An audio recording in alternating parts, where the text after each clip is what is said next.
Yo, what up, y'all? It's your boy, Shigluch, LOXD Block, Silverback. Hey, yo, right now I need to shout out the ISUPK classes. I want to give a huge, big, humongous shout out to all the UPK schools. Shout out to Black Watch, hosted by General Johanna. Word, I need y'all to check out Cross the Line Radio as well, man. They've been open all week from 7 to 9. They ain't shut down because of the corona, the COVID, and all that. They rocking strong, you know what I mean? I think we got a problem, but really it ain't though. It's one of me, and these bitches I count about 3, 4. I think we got a problem, but homie just all talk. He ain't gonna pop a balloon with a pitchfork. Nah, I think we got a problem in the club with this dog. Rude boys, dogs, ladies, everybody.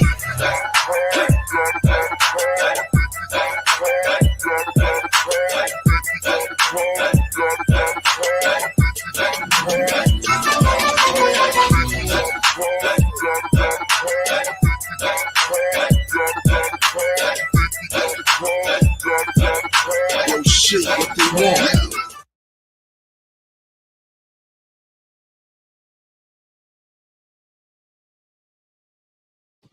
Go ahead, get started.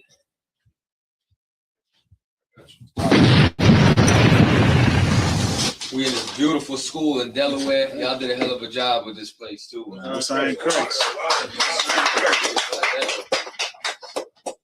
especially impressed with the library. Oh yeah, the library. Yeah, these brothers really got down with these books, man. I happen to be an avid collector myself. You know what I mean? So most high in Christ. Get that joint centered a little bit. We got any questions in the room? Sir. All right. Y'all could always help yourself to that, you know what I mean? No questions online? Sir. Any in the room? Oh, y'all all know the Bible, huh? That's what it is. Y'all done figured it out. Come on, so who want to teach?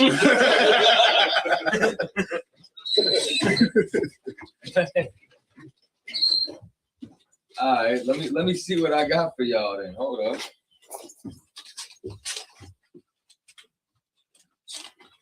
I got a question, sir. Oh, now y'all got questions. Come on with it, bro. Sorry, sir. I got a question about the Salakia, sir, Most High in Christ. The question I had was the scripture that talks about the last shall be first and the first shall be last. What is that referring to, sir? Okay, that's referring, you understand, to brothers and sisters inside the nation. You know what I'm saying? Basically concerning, like, okay, it's also something that's manifold. You know what I mean? So like take a look even at first of all, take a look at like who's considered like it's laughable to say it, but like who's considered like the aristocracy of Negrodom right now? Celebrities, entertainers, pastors in mega churches and so on and so forth. They're counted as first right now. Right. You know what I mean? Whereas Israelites are overlooked. You know what I'm saying? Like it's coming to a point where we're going to be sitting down with the nobles, like the scriptures say. It's coming to a point where we're moving, that we're going to be in the forefront, and you're going to see us really change the landscape. But in the beginning, they overlooked us. They overlooked us just like they overlooked Yahushua. Right. You know what I'm saying? They said that he was the stone that the builders refused, yet he had become the cornerstone. Right. You know what I mean? Like the cornerstone is the foundation. It's what the entire building rests on. You pull that, the building collapses. You know what I mean? And it also has to do with us inside of here. You know what I mean? Like you take a look at you got brothers who leave and then come back. And when they were here, You know what I mean? They might have been an officer of 500, officer of 1,000 or something like that. They come back and brothers that was troopers is captains now. Got on con. You know what I'm saying?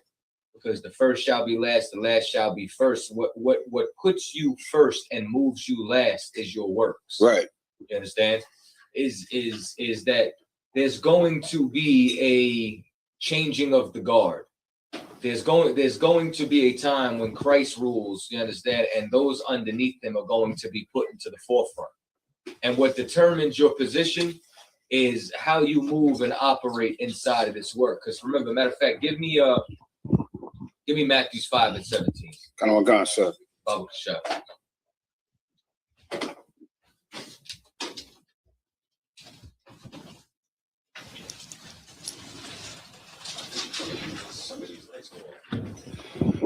Matthew chapter 5 and verse 17.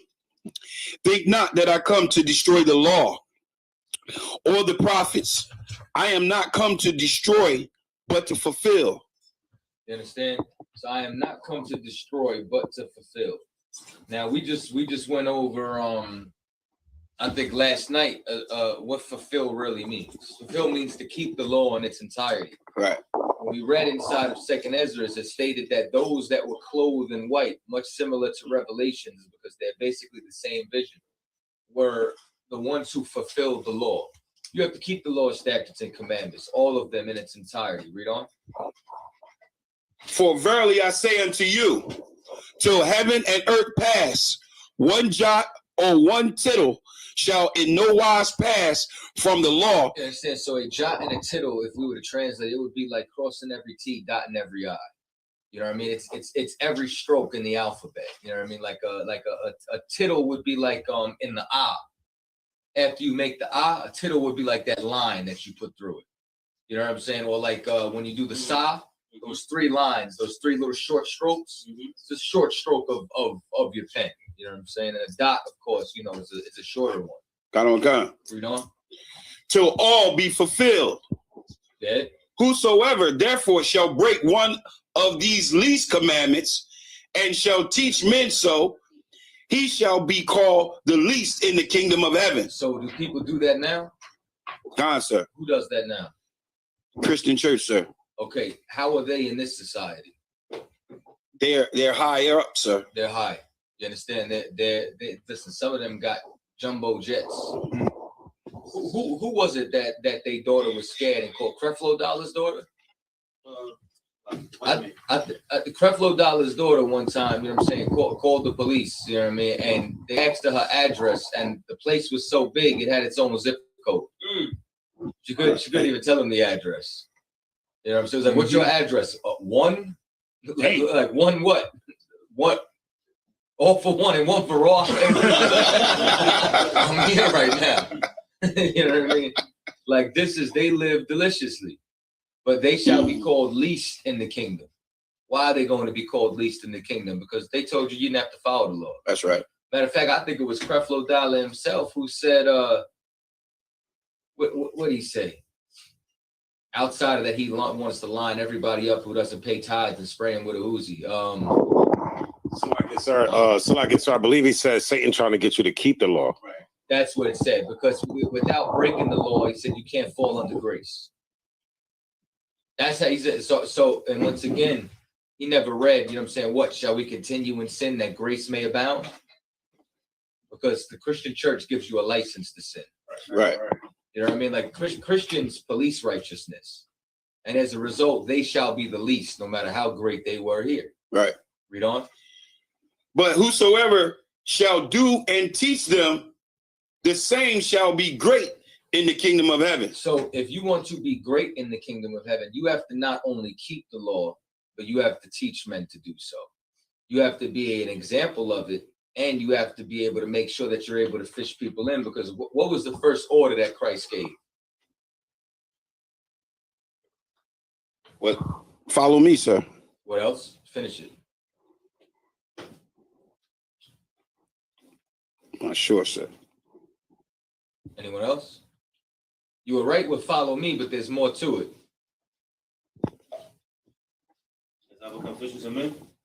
Exactly. You know what I'm saying? And I shall make you fishers of men, meaning the first order that he gave was to go out and fish.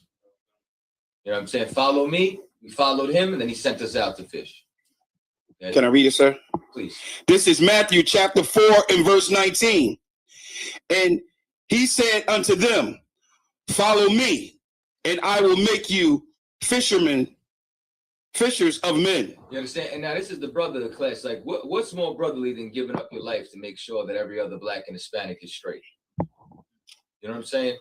Like, that's literally what Yahushua did, to the point where Yahushua didn't even enjoy the luxury and comfort of having a woman. Right. You didn't have time to be unclean.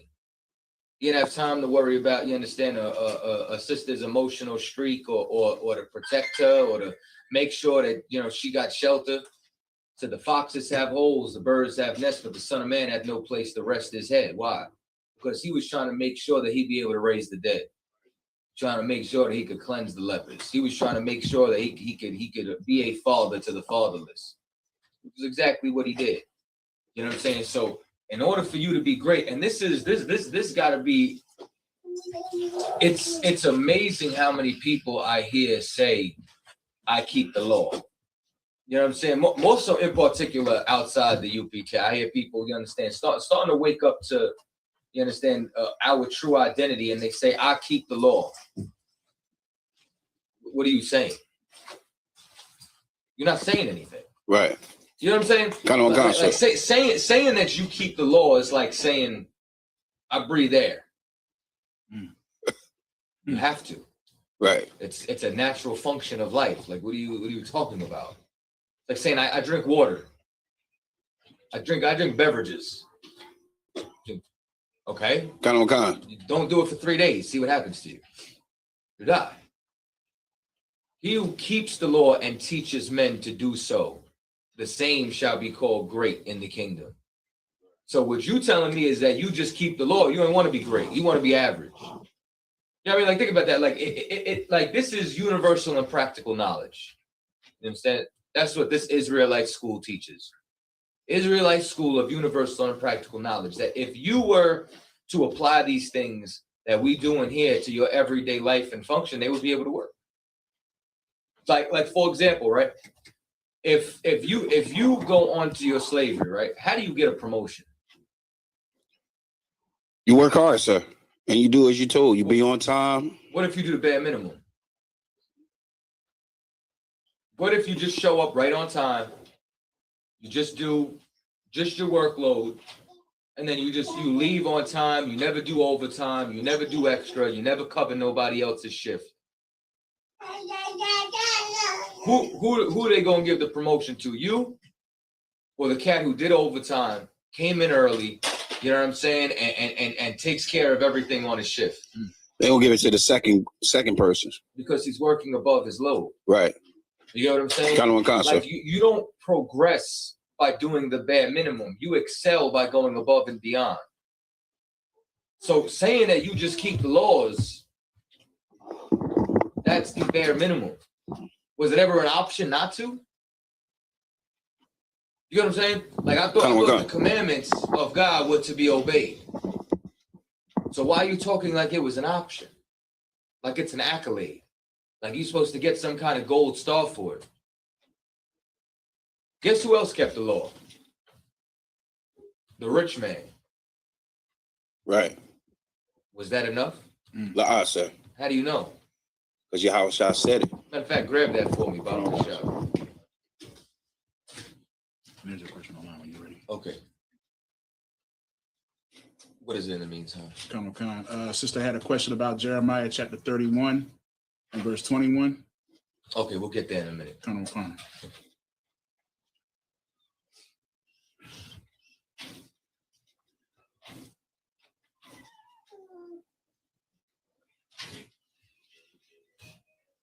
Let me know when you got it.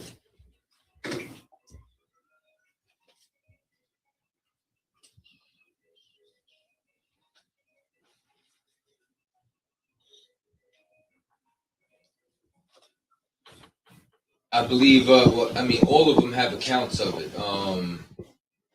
I think you can go to Mark 10 and 17. Well, Matthew's 19.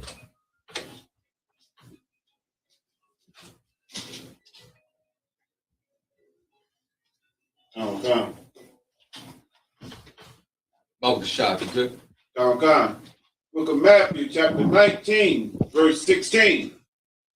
And behold, one came and said unto him, Good master, what good thing shall I do that I may have eternal life? You understand? He wanted to know how he could have eternal life, right? Let's find out what Yahushua told him. Verse 17. And he said unto him, Why callest thou me good? There is none good but one, that is God. Okay. But if thou wilt enter into life, keep the commandments. Do what? Keep the commandments. Ain't it sick that like Christians will say the law is done away with? But when Christ said, if you want eternal life, you got to keep the law. They don't do anything that, you understand, our King said to do, right? Come. Verse 18. He saith unto him, which? Yahushua said, Thou shalt do no murder. Thou shalt not commit adultery. Thou shalt not steal. Thou shalt not bear false witness. Honor thy father and thy mother. And thou shalt love thy neighbor as thyself. You understand? So he's running down the law. Okay. Verse 20. The young man saith unto him, All these things have I kept from my youth up. What lack I yet? So he's saying he keeps the law. Okay. Verse 21. Yahushua said unto him, If thou wilt be perfect, go and sell that thou hast and give to the poor. So now you see that there was something above. You understand? Like he had to go above and beyond. Like picture somebody told you to sell everything that you got in your crib right now and just give it away. Kind. How many of y'all be able to do that? Kind. Right. You know what I mean? I don't know about y'all. Like I don't have that much stuff, and it still be hard. Right. So now imagine somebody with a yacht, with a Maserati. You know what I mean? Worked hard to get there too, living in luxury. He had to do sacrifice. He had to do something painful. Now here's something else too, right? Did Christ tell everybody to do that? Nah, sir. Why did he tell it to him?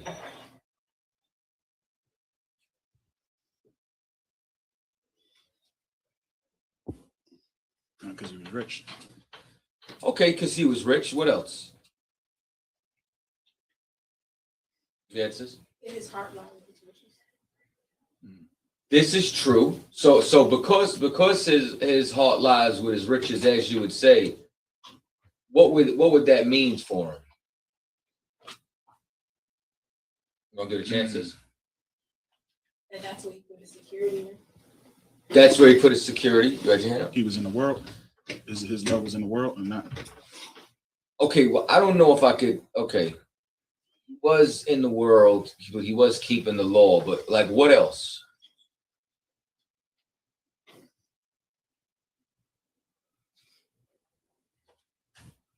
Sis in the back? No, Slack. I'm other sis in the back. Slack. I was gonna say, does it have to do with what you said originally? Like those who, I'm sorry, those who are like that, they get caught last. I mean, they get, yes. Maybe that's not what I'm saying. Okay, not so much, right? Because there's been plenty of wealthy men that the Lord showed favor to. You know what I mean? Joseph rose to the second highest position in Egypt. Daniel rose to the third highest position in 3 captivities. Abraham was wealthy and powerful. You know what I'm saying? To the point where he went to war with kings. So it's possible for you to serve the Lord and still have money. You know what I'm saying? So okay, more so I'm a what's up? I was going to say Somebody typed in? Somebody typed in online because where your treasures are, your heart will be. Now that ties in directly with what the sister said. You understand? Because his heart was with his riches. That's the perfect precept for it. So meaning that was his weakness. That was his distraction. That's what would have prevented him from doing this work. Yahushua was removing all distraction from him. Mm-hmm. And that's got to be a lesson for every brother and sister that comes inside this truth, right? Is that you will legitly lose your old life. Like the old you entirely has to die, right? Like I remember when I first came in here, I got hit with an eviction notice, a $12,000 lawsuit. It got down to a point where, like, my first 3 months in the school, I was living in my vehicle. Still made every class. Picked up an extra class on Sundays too. So there's no excuses. That's why when people say, "Oh, I can't make it to class," I'm like, "Oh yeah, tell me about it." All right, I know. Doesn't work like that. Point being is, you got to want it. You got to be able to lock in. Now, here's the thing, right? This is something else too. I was in Florida at the time. When I came back to New York, I ended up getting rejected by everybody, even if I didn't tell them about the truth. Even like I was a young man and I would hop in the weed cipher, but I wouldn't smoke. You know what I'm saying? Everybody would just stand in the circle, they pass it around, and then they'd be confused when I wouldn't take it. And it was almost like you could see their spirit bothered from the fact that I was able to beat it and they still stuck in it. You know what I'm saying? I didn't have to tell them to not smoke. You know what I'm saying? I wasn't able to teach at the time, so I wasn't saying no. I just want to see my peoples. I ain't see y'all. I'm back, baby. Like, you know what I'm saying? It's me. What's up? But the world will let go of you before you let go of the world. And it's actually a beautiful thing if it gets forced. If the Lord will force his hand, you understand, or move his hand to remove that from you, it's going to be painful at first. But I'm going to tell you something. He's removing distractions from you. He's removing the world from you. He's removing old routines from you. Because when you first come in here, it's like you're trying to earn your spot. You're trying to change yourself. You know what I'm saying? Like you're becoming a new person. It's almost like you got to relearn yourself. You got to relearn what to eat. You know what I mean? You got to relearn what to celebrate. Relearn how to speak. As a matter of fact, you come in here 90 days, you got to be quiet. You can't speak till after you get the right to say, now you can go and teach. Now you have a voice. You know what I'm saying? Like, y'all know. I mean, everybody in there had to get invited into council. You know what I'm saying? Like, you have to earn your spot to be able to have a voice inside of Israel, where the Lord removes his distractions from you.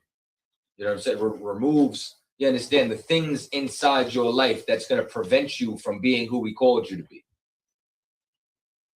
And you better answer it if you want to be great inside of his kingdom. I mean, General Muhammad probably said it the best, right? He said that every single person inside the school, it's like being an entrepreneur. It's like having a Fortune 500 company, you know what I'm saying, that you're starting off at the bottom and just building up, you know what I'm saying, to the value of the stock. And what builds up the value of your stock and your company is your works and your labor inside of here. You know what I'm saying? That's what pushes you forward inside of this work until eventually it's payday. Until eventually it's time to cash in on that stock, and that's after Yahushua returns. That's after we get a reward that the scripture says that eyes have not seen and ears have not heard what he has in store for us. You know what I'm saying? Because you're talking about the 144,000 is literally who's going to run the earth, literally who's going to run the world. Like there is a small group of white men who decide if nations go to war right now. Right. Who decide if Flint, Michigan has water. Who decides, you understand, what products are going to be shipped across the world, you understand? Like they decide if Jamaica sells bananas. Jamaica's #1 export was bananas, and because they defaulted on a loan from the World Bank, they said, y'all can't sell your bananas anymore. So because you were taking up this piece of the economy, in order for you to pay your debt back, we're going to have our company come and sell these bananas so that we can get it. And that's how you're going to pay back your loan. And that's how you put a nation in debt. You know what I'm saying? Same thing. I think Commander Jen had brought it up last night. Puerto Rico, the entire state, the entire island of Puerto Rico declared bankruptcy because the Jones Act had the entire nation in debt. Donald Trump's abandoned golf course, 33 million to that debt. He started building a golf course and then abandoned it. Left the country $33 million further into debt.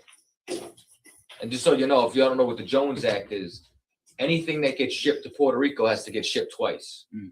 So they have to ship it to one port, take everything off, and upload and load it up onto another ship, and then send it over. So as a result, they pay for the labor of that ship, the fuel, the longshoremen, the operators on the ship, the crew, and then just in everything of a tax, because now it costs more to bring those products in. So what happens to the products? Price goes up. Okay. You know what I'm saying? So now, you know, plastic. How much is like a 50 pack of plastic cups right now? $1.50. Depending on where you go. Depending where you go, it could be $1.50, right? I'm sure maybe it's being raised right now because the price is going up on everything. So let's say $3. Right. You ship that to Puerto Rico, it's $10. Damn! So these type of things, you know what I'm saying, is what happens when you have the power to be able to run the world. Right. You know what I'm saying? And when the wicked are in authority, the people mourn. You know what I'm saying? When the righteous are in authority, the people rejoice. Right. So what you're seeing here is righteous men, you understand, fighting for their position. Right. You know what I'm saying? So it's like, if you want to be great, you understand, if you are tired of being last, you know what I mean? Then what you have to do is you have to come in under Command and General Yohana and put your brick in and build, you understand, build that stock within yourself so our king can sit on his throne. Damn right. You're funny as hell. All right. Any other questions? You had a question in the back? Last night, these guys brought out Isaiah 4:1. I was wondering, what does Isaiah 4:2 mean? Isaiah what? Isaiah 4:2. 4:2? Yeah. Can you get that for you, sir? Yeah, I'm gonna pull it up on here as well so I can follow along.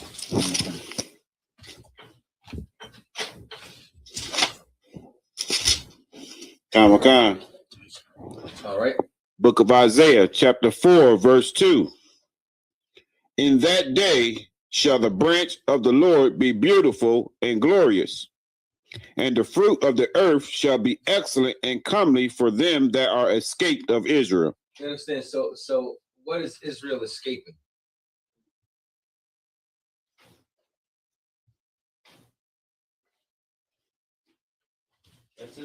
You understand? So what it's talking about is that after, if you read inside of Isaiah, the 3rd chapter, right? It's talking about the curses that would come upon Israel. And then you start to see that there's going to be a rise, you understand? Meaning that, I mean, we say Kwam Yashala all the time. Why? Because we want our people to rise out of this low condition, which, no, you got it, please. You know what I'm saying? If anybody else, you know what I'm saying, please help yourself. So, you know what I'm saying? You want to see our people rise out of this impoverished condition. So now this is talking about what the process is going to look like after we got away from the ugly, after we got away from the curses, after we get away from the destitution and punishments and so on and so forth. That day the branch of the Lord be beautiful and glorious, meaning what? Now we start to change. Right. Now we're going to start to come, you understand, out of where we were, who we were, because this is the beginning of the process of healing ourselves, of taking, because remember, in the first one, it was talking about taking away reproach. Right. It's talking about rebuilding the nation.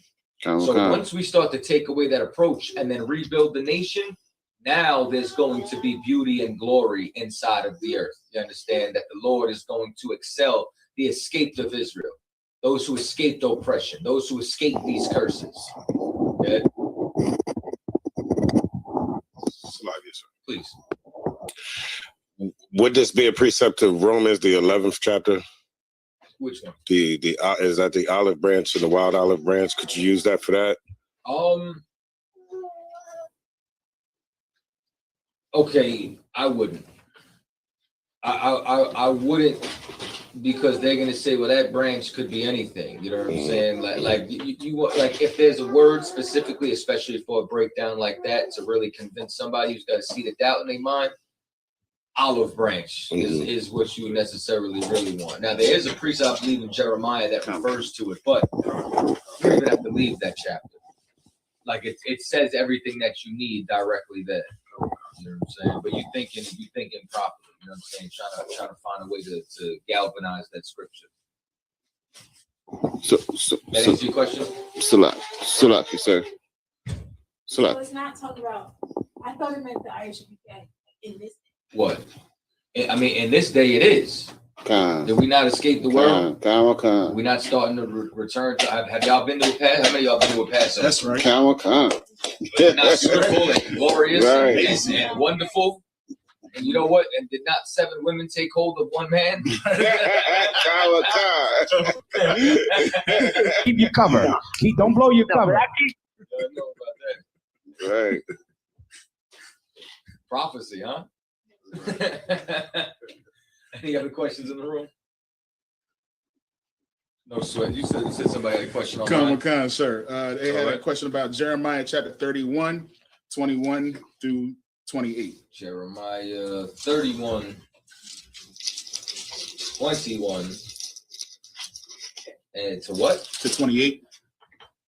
Well, all right, let's just start at verse 1. Let's break down the whole chat and I'll mess with it. Okay. All right, Bob Rashad, you can read it. Book of Jeremiah. Oh, somebody else had. Book of Jeremiah, chapter 31, verse 21.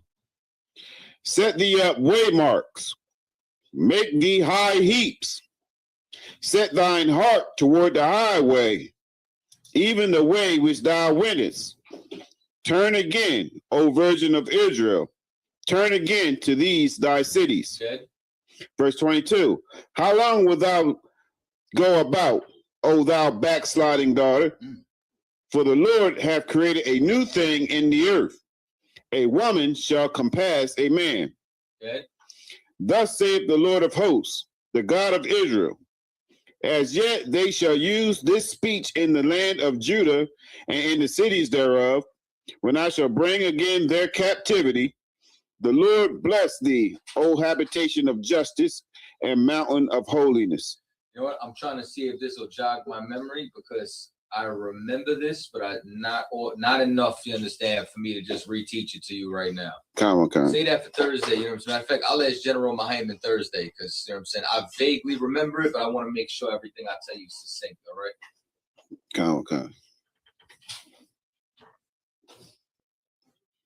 Because I remember him breaking down that compass, and that was an amazing class. I just cannot remember everything right now offhand. Yeah, I would love to hear that breakdown. Yeah, I remember that class. I would love to hear that. Any other questions? Khan, sir. Good. Brother Dakaya is asking for a breakdown on 1 Chronicles chapter 2, verse 34 and 35. Chapter 2, 34 and 35. Khan, sir. All right, let's get it. Khan. Book of 1 Chronicles, chapter 2, verse 34. Now Sheshan had no sons, but daughters. And Sheshan had a servant, an Egyptian, whose name was Jarrah. And Sheshan gave his daughter to Jarrah, his servant, to wife. And she bare him Attai. Okay, so this is calling him an Egyptian, like we would call Shaka Utmost a Commission. You understand? Like this is like we would call Uriah a Hittite, like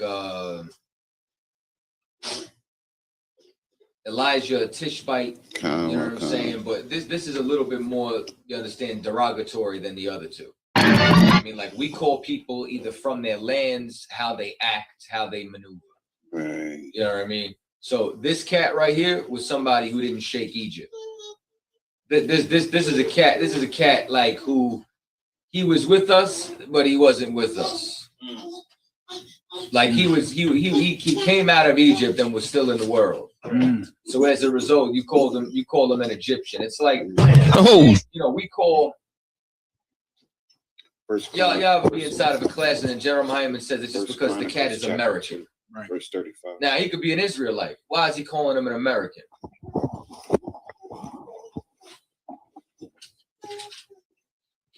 Good. This is where he has citizenship, or he's a person that follows after American culture. Exactly. You understand? So he's got citizenship, but his culture is American. Like, and it's we think American in so many different ways.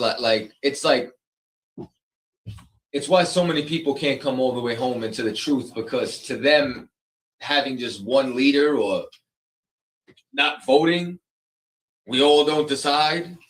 Like, democracy brainwashes people, you understand, into being idiots. Right. You know what I'm saying? Like that's an American way of living. Thinking that you're gonna be a Democrat or a Republican, like just titles and labels, you know what I'm saying? Like, I mean, and we do it to ourselves all the time. You know what I mean? Like, imagine if you were Jamaican, right? And you grew up stateside, you know what they would call you if they were born in Jamaica? A Yankee. Mm-hmm. You know what I mean? I thought y'all were the same people. Right. But they feel as though you're not Jamaican enough. Me, listen, they call me a New Rican. You was about to say that? Literally. You know what I'm saying? Because it's like, Rob barely speaks Spanish. I ain't even gonna hold you. You know what I'm saying? I know enough to survive, but like to be flipped, they speak it too fast. I can't understand it. You know what I mean? Yeah, like that's why I got time. I'm like, yo, slow it down. Like, you know what I mean? Like certain phrases I know and whatnot, and you know what I mean? But outside of that, it's like, nah, they talking way too fast. Same thing like down in Mexico. If you born stateside or something like that, or if you ain't from their town, they call you a Chicano. You know what I mean? And you know what? This is something I wanted to bring up. Cam Gaddaha on One West Radio. They were doing a breakdown and they were talking about, you know what I'm saying, like things that were transpiring inside of California, right? One of the things they were talking about was like a lot of beef that's going on, you know what I'm saying, even inside the gangs, you know what I'm saying, within themselves. Like I think he was talking about, you know what I'm saying, like blood on blood beef, whatever the case may be. Point being is, he was talking about like you go to the wrong neighborhood, they just gonna ask you where you from. And you can't turn around and say like you don't gangbang, like that don't matter. You know what I mean? And just so you know, like everything that we bring it up right now, and especially that, you know what I'm saying, this is the Brotherhood Class. This is exactly why there was laws for strangers. Because you were the stranger. Like, I don't know about y'all, but when I came up, if we didn't know you, like we didn't, gang culture wasn't big where I'm from, but neighborhood beef was. Right. So even though we weren't like a gang directly entitled, but it was like our neighborhood. You know what I'm saying? Like that we had our own crew. We had our own set, and it's like, and if you weren't with the allied neighborhoods, you know what I'm saying? Like these three neighborhoods were an alliance. These three neighborhoods were an alliance. So if there was ever beef, all of them showed up. Y'all with me? If you walk through our park at night and we didn't know you, yo, you know this cat? You were getting beat up, robbed, chased out, whatever the case may be. You know what I'm saying? Like that's like our culture. Who are you? You ain't tightly knit with us? It's like why we call people fake Israelites. Are they not Israelites no more? Nah, of course they are. You understand? By blood. Y'all with me? So with that being said, this is why this is also why we had a law of a stranger. You know what I'm saying? Whereas, even though he's not from your neighborhood, you treat him as if he was born here. And like that, we build our nation. Like that, we keep peace amongst each other. You know what I'm saying? And we do that exceptionally well in here. Listen, I don't know, you know what I'm saying, all of you or whatever the case may be. I'm a stranger to Delaware. Yeah. That's right. You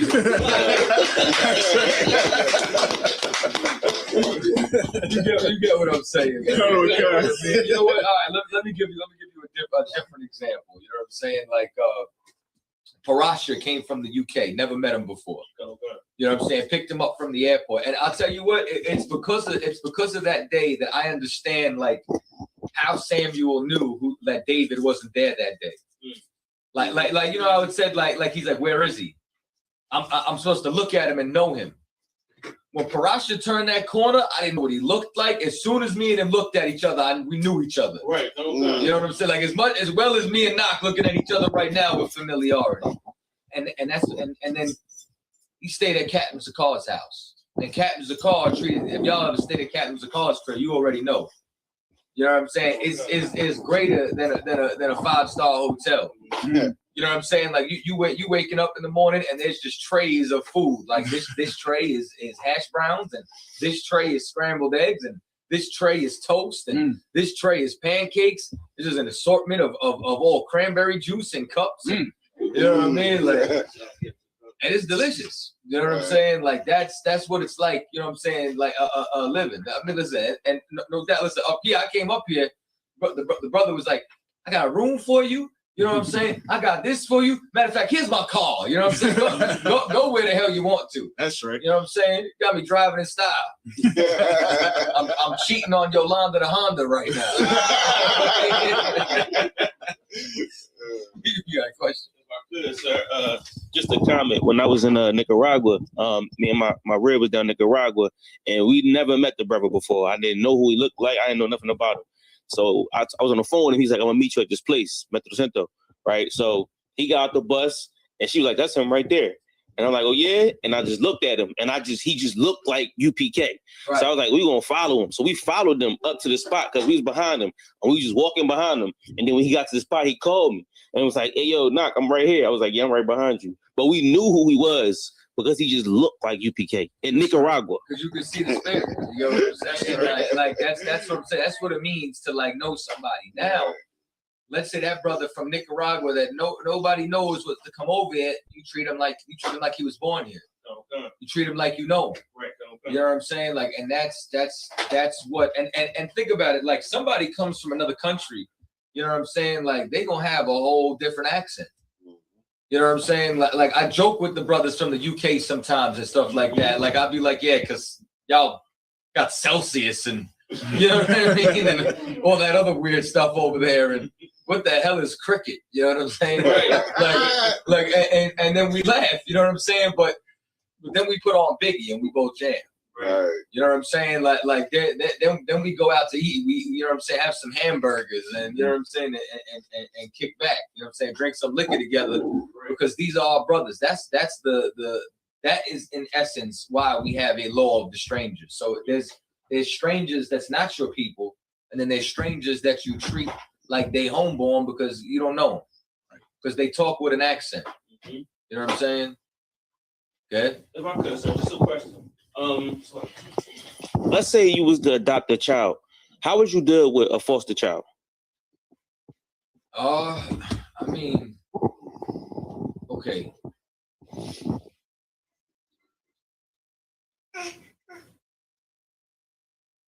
I would, okay, in essence, if I'm bringing a child into my house to raise them, you know what I'm saying, I'm going to treat them like they my own. That's right. You know what I'm saying? Like I'm raising this child, so what would I do for my child? You know what I'm saying? Make sure he eats, make sure he got clothes. Raise it like in essence, think about even directly what you do for brothers inside here, you know what I'm saying, that you got command over. The scriptures say be a father to the fatherless. That's right. And you got brothers who come inside here and you ain't know them, you ain't raised them and whatnot, but you tell them to pick their pants up. Tell them to get a belt. You buy him a shirt if the brother can't afford it himself. You know what I'm saying? So if you got a foster child, you know what I'm saying, I don't know how old he is or whatever the case may be, that is in essence little bro and you his spiritual father. That's right. You know what I'm saying? Like meaning you're gonna teach him the law, statutes, and commandments. That's right. You know what I'm saying? Like you're gonna regulate if he gets out of pocket and give him a checking. You know what I'm saying? Right. So it's like it ain't in essence no different unless it's unless it's like a stepchild, where like a foster child, you might not, the parents is not in the equation at all. You adopted them. You don't know where they are. You got to resume the role. You know what I'm saying? But as far as quote unquote what the world would call step kids or whatever the case may be, you treat them like a little brother or sister. How would you treat your little brother and sister? You'd guide them. You'd school them. You'd give them game. You know what I'm saying? Like they were hurt. You give them an ear. What's going on? Then you give them guidance. You know what I'm saying? So in essence, you know what I'm saying? That's what you do. Like it should come second nature in here because we're raising a nation. Right. You know what I'm saying? Like if you get to a certain level inside of here, it's your duty and your job to raise the men that's around you. You know what I'm saying? I mean, much like General Muhammad does for us. You know what I'm saying? Like Man Jenny Hanna does for us. You know what I mean? Like I bring up General Muhammad all the time because you know what I'm saying? Like he's the one who punishes or rewards me on the regular. You know what I'm saying? Either like you did a good job or what the hell did you do that for? Jesus Christ. And then I feel terrible. You know what I'm saying? Look for a way to redeem myself. You know what I mean? Good. No sweat. There was another one on there. Any other questions in the room before we go online? Oh, good. All right. There was a brother for Kawan Matabak. It says, Shalom, sir. Question, could you equate Mark chapter 14, verse 21 for anyone who leaves the truth, or is that solely just for Judah? The water and the Bengals. Mark chapter 14 and verse 21. The Son of Man indeed goeth as it is written of him, but woe to that man by whom the Son of Man is betrayed. Good word for it been if that man had never been born. That directly, you know what I'm saying, in context is applied towards Judas. You understand? But I will say this. If you leave the truth, you are a traitor to our king. Right. Right. You know what I'm saying? That's right. Like if you do something to shame or embarrass this school, you are a traitor to our king. Right. You know what I'm saying? And it would be better if you weren't born, you understand, than to be able to come into this truth and then leave. You know what I mean? So loosely, you should take that as a warning and a heed to anybody who would consider being a Judas. But in proper context, that's talking directly about Judas. All right? Okay. Which I mean, that's what's even crazier. Like that like I need y'all to understand something, right? Everybody needs to get as rooted as possible inside of here. Because like this is it really blows my mind that you could walk with Christ and still leave. Like really feel that for a minute. Like we ain't seen the man. You know what I'm saying? I ain't met him. He ain't come to me in a vision. Somebody told me what the hell he said, and I believed it. Right. That's right. I looked down at these words on a page, and that's how I got to know him. Now, imagine somebody who walked with him could still leave. Like you could still betray him. Right. Think about how much harder we got to go because like I mean, I've seen some miracles again. I'm not gonna tell y'all about them right now. Because I think if I told some of y'all what the hell I saw, you'd leave the truth. So I'm not going to tell you. You understand? I just know, you understand, some of y'all might get reinforced by it. Some of y'all might be horrified. You understand? For me, it reinforced me. It let me know that what the hell this was is exactly what the hell we supposed to be doing. But now, if we could do that, now picture this too, right? You talking about you seen this sea split, seen fire come down. You just wake up in the morning and there's just angel food and quail everywhere. You know what I'm saying? Like everybody's firstborn inside Egypt. And here's what's even crazier: the firstborn of the cattle died. The firstborn of the animals died. Like y'all like raising pit bulls. Like the firstborn of your litter is dead in Egypt. Of course, you know what I'm saying. Not if it was inside the house with the lamb's blood on the doors. Don't get it twisted. Right. They was. I'm gonna be with you in 1 second, right? But everything that was the firstborn, down to the insects, dropped dead inside of Egypt. And they still complained in the wilderness. That's amazing. Like you done walked on dry land in the middle of the Red Sea with water on both sides of you, seeing Pharaoh's entire army drown, and still left. Think about how solid your faith got to be in here. Feel that for a minute. Think about how hard you better go inside of here.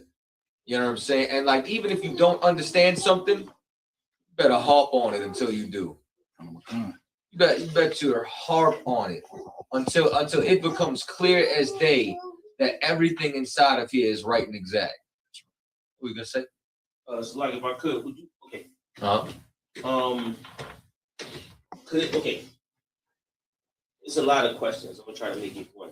Could you say that they was thinking with Pharaoh's brain, a sort of kind of brainwashing for them to want to be back in Egypt when they knew that it was such prosperity beyond them, kind of like the brothers and sisters that Christ fed with the fish, or with the thousands of brothers, or even the disciples that he had. They knew the prosperity, they knew it was to come, but they was thinking with the oppressor's mind that they would be better off there. Okay, think of it more as selfishness. Think of it more as complacent and comfortability. You know what I mean? Like you know, like what's one of the reasons that they claimed or murmured that they wanted to go back to Egypt? Flesh pots. Like imagine like we had to have like a mass exodus out of America, and like we're in the damn Amazon in rainforest down in South, you know what I'm saying, or Central America, and there's, you know what I'm saying, spiders the size of this notebooks that, you know what I'm saying, that can eat a bird. There's literally a bird eating spider. It eats birds. How it's catching something that's flying, I have no idea. You know what I'm saying? Like that thing might be like Peter Parker swinging through the damn Amazon. You know what I'm saying? But it is called the bird-eating spider. Hey, you know what I'm saying? There are anacondas. You know what I'm saying? Like the length of this entire school. You know what I'm saying? Like with a jaw that could open as wide as that refrigerator. You know what I'm saying?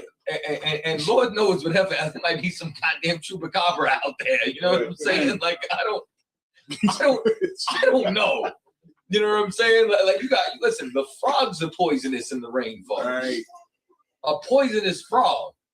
The frog it's gonna be neon yellow and orange, and you're gonna look at it and think like this is the coolest creature ever. And then he jumps on you and you are dead in 18 hours.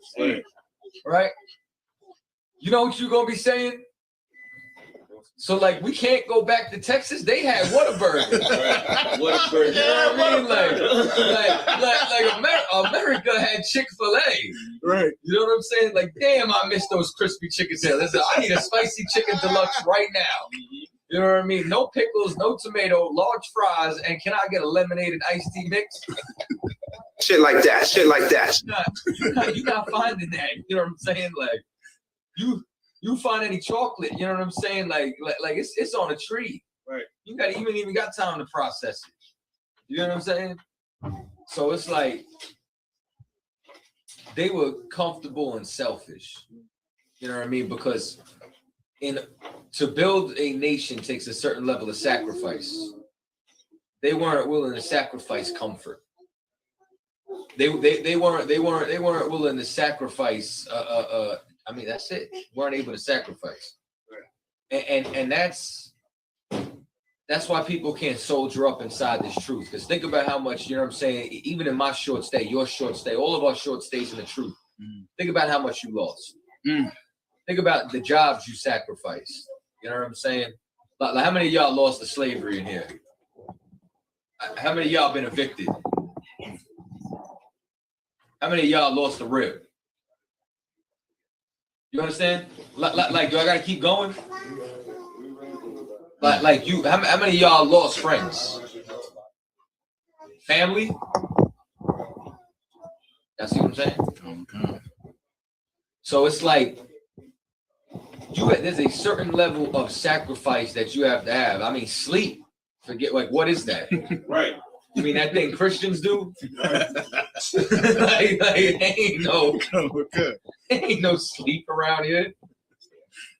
And I still think we got it better than how the generals had it. Right. You know what I'm saying? Commander General Yada used to tell them we'll sleep next month.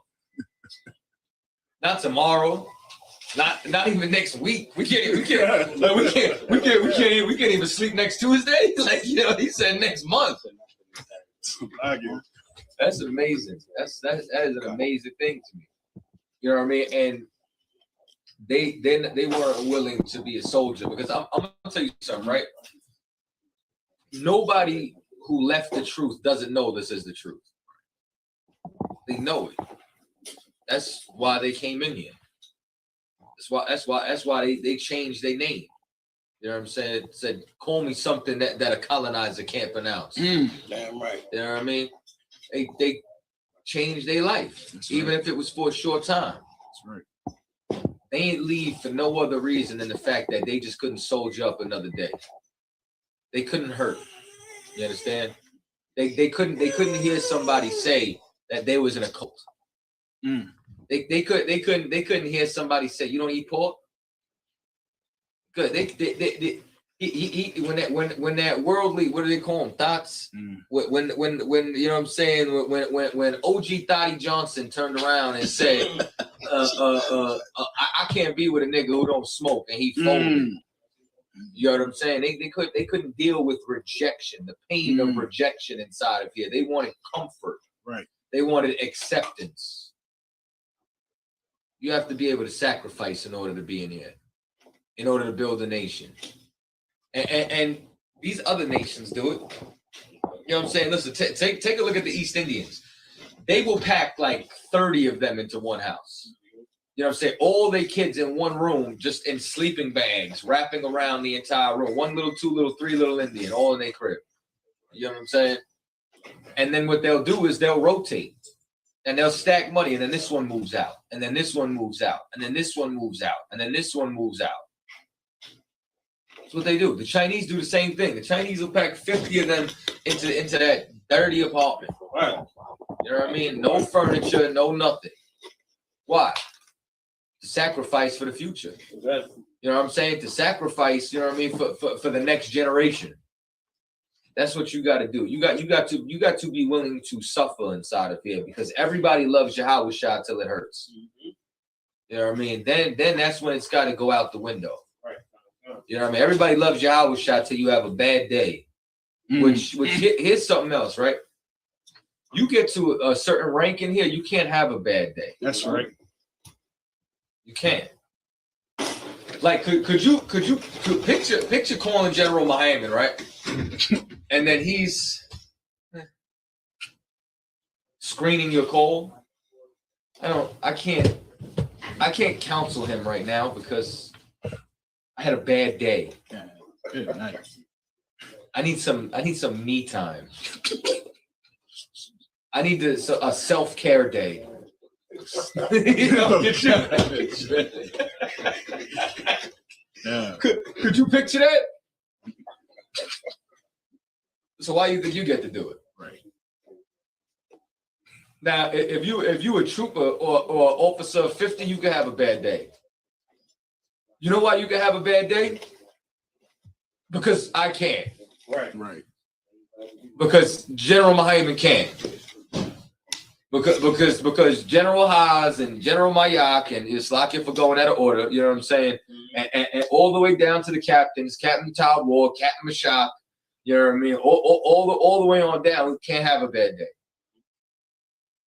Remember that. They're not willing to sacrifice. They weren't willing to hurt so that we could have a kingdom. So you know what the Lord said?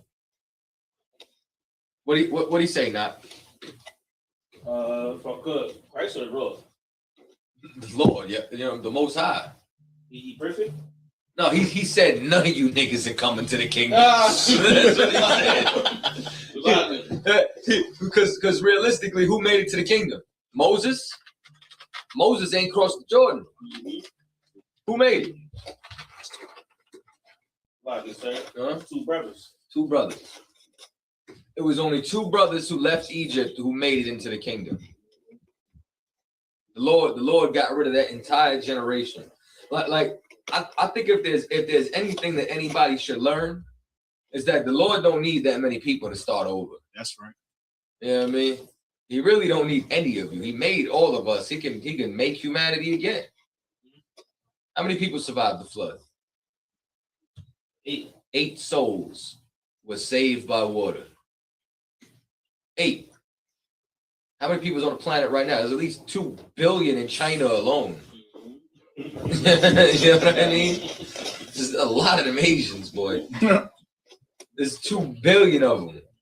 You know what I mean? Like New York is overcrowded as ever. Right. I laugh every time. You know what I'm saying? Like you I'm in a call with you or something like that. Like Knock was riding with me, and he's like, "Cat, like, why you ain't like changing lanes or like that?" He's like that lane moving faster than this one. You know what I'm saying? Like, and I kind of looked at him, and I was like, I just accepted it. I just accepted the traffic. Like this is just a part of life now. You know what I mean? Because anything else outside of that is hurry up and wait. Right? You gonna have me speed up to a red light. Right.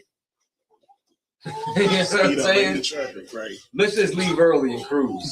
You know what I mean? Put knock yourself out on, bro. Like let's just rock out to the mixtape and just chill. Right. Let's go get a chopped cheese. You don't like them? I do. I'm a sloppy Joe. No. You're a sloppy Joe. Sloppy Joe with no sauce. Get out of here. You don't know what he's talking about. They must not have took you to 109. They took you to the spot called Chopped Cheese. Where'd you go? He was getting. Yeah. Nah, bro. They don't make them right up there. That's like if somebody comes to Philly and they go to Pat's or Geno's and thinks it's a cheesesteak. You know what I mean? Like y'all know y'all gonna take me to Jim, Steve's, Max's, Ishka Bibble. You know what I'm saying? Because you know the joints. You know what I'm saying? Right. Well, I'm gonna take you. You know what I'm saying? To the spot. You went to Geno's. Feel me? That's why it was a sloppy Joe. I understand. You feel me? It's all right. I got you. Next time you come through, you know what? Matter of fact, come to the studio. You know what I mean? And then after that, we gonna ride out. I'm gonna take you out there. So yeah, I'll take one buck shots. Any other questions? Y'all want to Come on, sir. There was a question. Can I get a breakdown of Jeremiah chapter 2 and verse 19? All right. Let's go. I have it here. Please. This is the book of Jeremiah chapter 2 and verse 19. Thine own wickedness shall correct thee, and thy backslidings shall reprove thee. Know therefore and see that it is an evil thing and bitter that thou hast forsaken the Lord thy God, and that my fear is not in thee, saith the Lord God of hosts. Okay, so what's the specific question?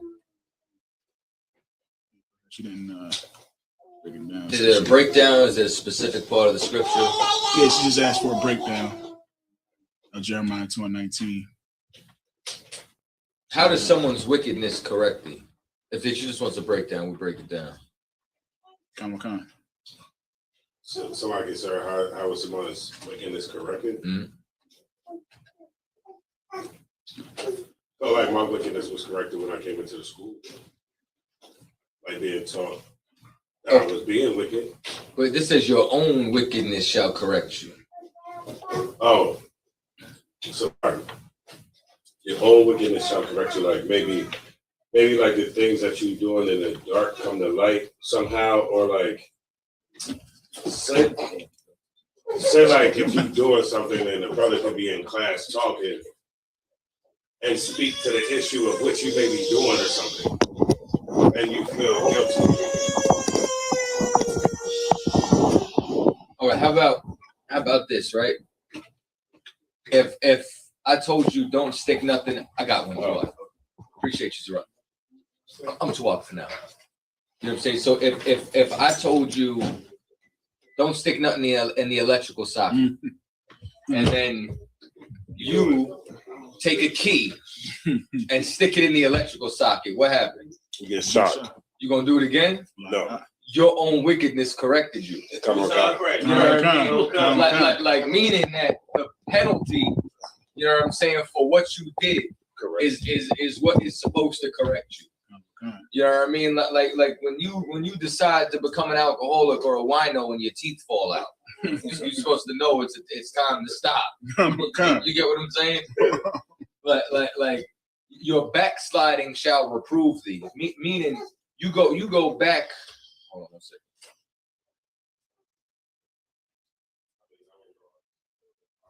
You understand? Whereas the lifestyle that we live is going to be painful. You understand? There's going to be repercussions for the actions, and that's how you're gonna learn. Right. Any other questions? Yeah, another one. Need a breakdown of Jeremiah chapter 2 and verse 34. All right, let me know when you're ready, sir. Please. Okay. This is the book of Jeremiah chapter 2 and verse 34. Also in thy skirts is found the blood of the souls of the poor innocents. I have not found it by secret search, but upon all these. Okay, what's the question? She wanted to make sure she was reading it right. Okay, I'm gonna need a little bit more on that. Just so I want to know what she believes it's saying. Kind. For her to respond here.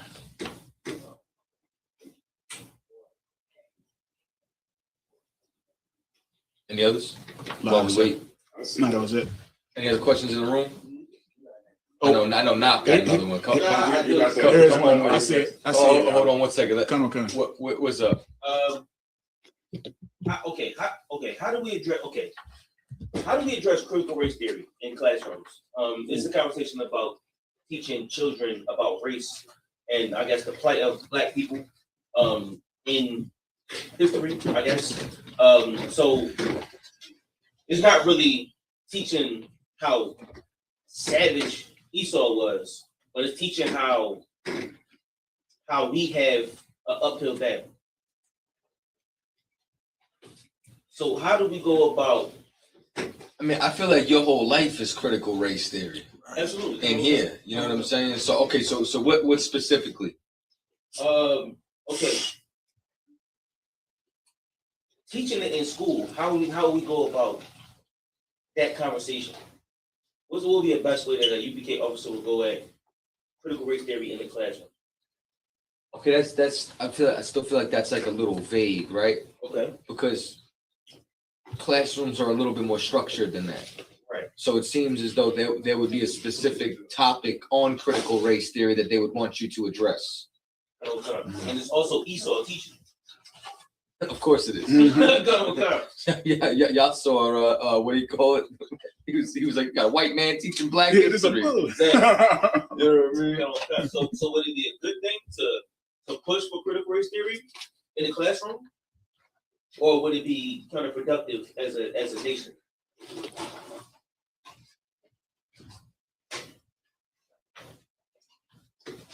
Why would you want it in there? Or you know what? Maybe not you. You would have an agenda. You know what I'm saying? Because one, it would be second nature for you. You probably enjoy the assignments better. You know what I'm saying? And you know what I mean? But why do people want it?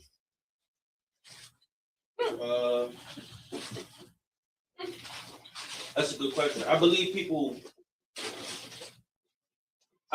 think it'd be better for African Americans, quote unquote, to learn about their plight or their the way that they gotta live life before we even try to live it.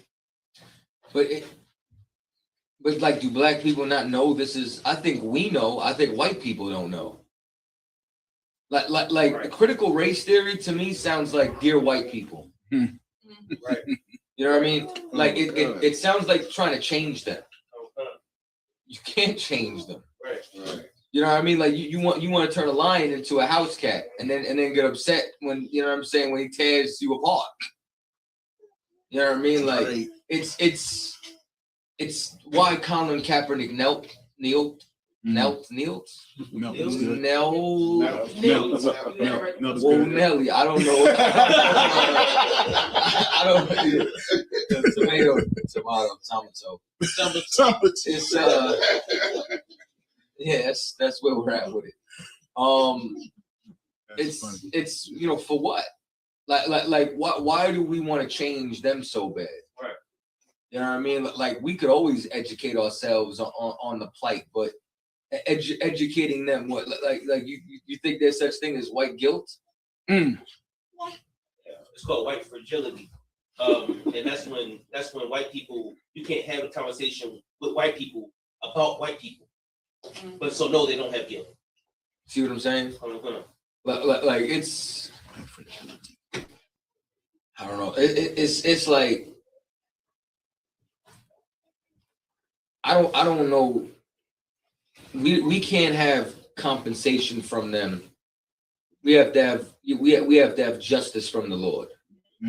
Like what we really need from them, they can't give us at all. Right. Because that would be them asking for their own destruction. And you know, like what criminal wants to turn themselves into death row? You know what I'm saying? Ain't nobody want to walk the Green Mile. Like it don't work like that. Like for white people to actually understand or reach some kind of solution for a critical race theory, they would need to say, we deserve to be put in cages.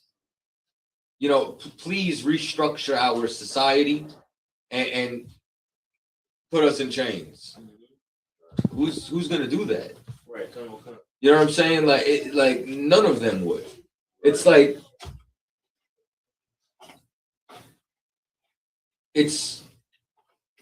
what were you gonna say? You had your hand up because I was just gonna harp on it.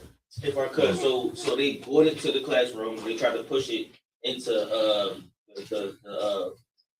the public system, whatever you call it, the public school systems of America, and white people protested, boycotted, and rioted all the above. Like they was throwing chairs.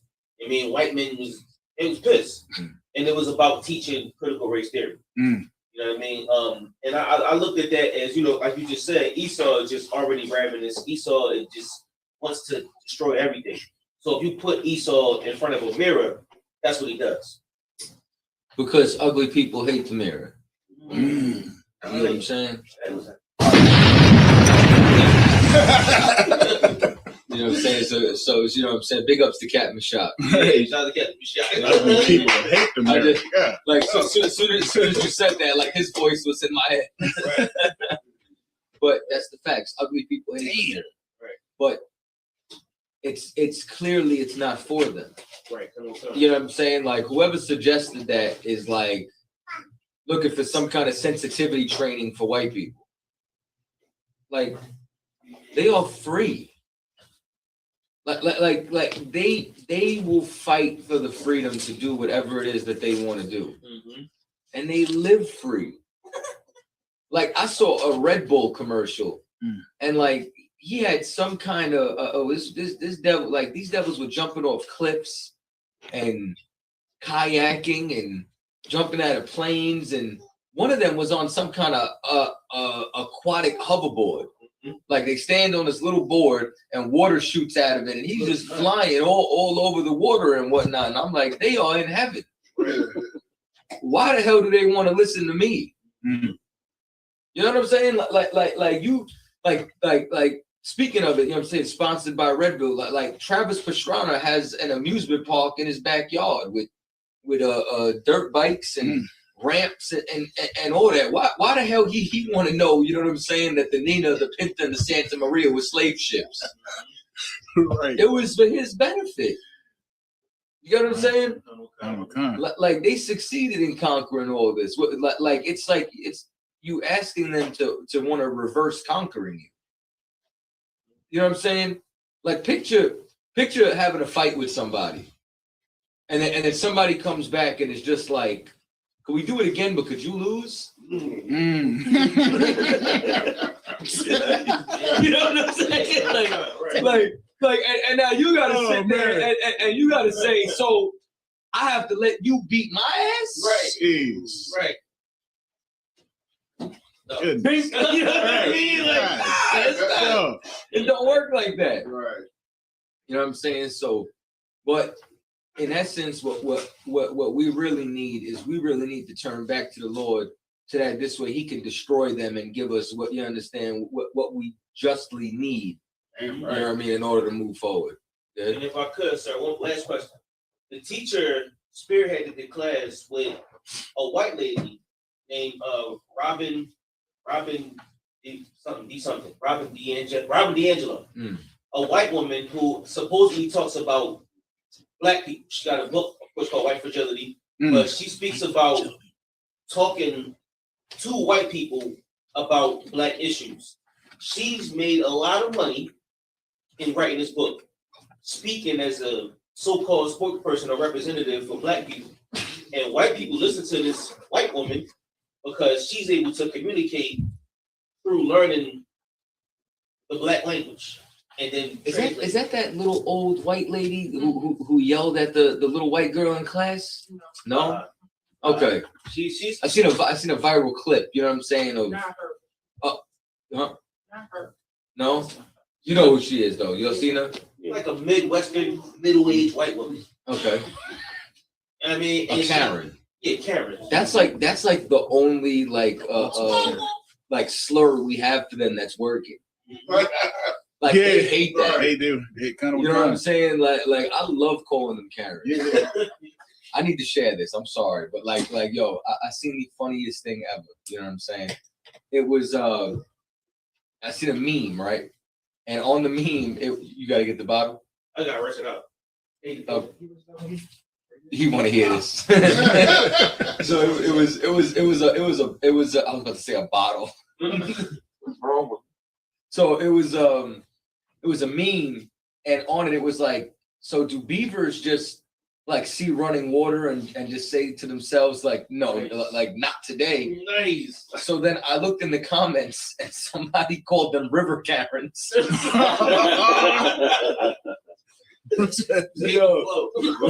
Yo, river Karen. That tickled me to my soul, bro. Like that almost took me out. I was like, we need to keep that going, yo. Like Karen is working. So how would you deal with the teacher using a white woman to talk about black issues who made a lot of money, two white people, and you in the room with a whole bunch of Edomites? What would be the best way to, be a, how would you handle that? They had to give us our pain, and now you gotta be the one over dictating. You know what I'm saying? How I'm supposed to research it, learn it, and get over it. Like you can't even allow us to deal with how we're supposed to deal with you on our own. You know what I'm saying? Like we have to still have you educate us on our own pain that you caused us in the first place. Right. You have to be in control of how we understand how we should view you through your own lens. That's sick. That's insane. Right. Or you can come inside the ISUPK. You understand? Right. We'll teach you critical race. The white man is the devil. There's no group out there better than ISUPK. About white issue, about black issue. She said the black man told her, that if white people listen to black people, it will be revolutionary. Okay. I want you to just get a giant mirror and cover it with a cloth and just bring it in. And then just set it up and then just be like, I'm about to show you the entire problem right now. And then just pull the mirror off and then just be like, please step right up. Right. You understand? Like that is the entire problem right there. Damn right. Jeez. Knock, you just saddened me with that. That is insane. I go to a PWI. I feel like you stay in school. I'm saying, like, you know, I mean, I'm proud of you. Like, what do you mean? Like, but I'm just saying, like, since I've met you, you've been like, you know what I'm saying, like dealing with like higher degrees of learning. It's easy. They think like we're not educated in here. Right. Okay. For those who believe that, you know what I'm saying, like Esau's system is the way to go or something like that. Like we don't have doctors. Like knock signs up for school for fun. Right. like I feel like this brother graduated like 5 times since I've been in here. Like every other year I see a new tassel. I'm like what? Like he already got a doctorate. Like is that how you become an astronaut? Like I don't like what are you trying to do? Like what? That's funny. I don't know. He's trying to have his own school. Hey.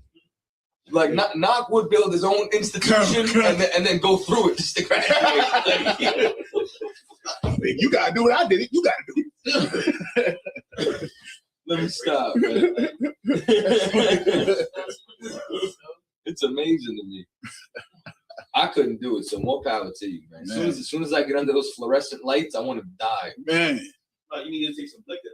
That's what it is. That's what it is. I haven't been day drinking. Take some tequila. And then class is a party. I like your style. All right, let's get back to it. Oh God, sir. Oh God. We got any other questions? Well, the sister had gave a little bit more insight on what she was seeing in that Jeremiah 2:34. Okay.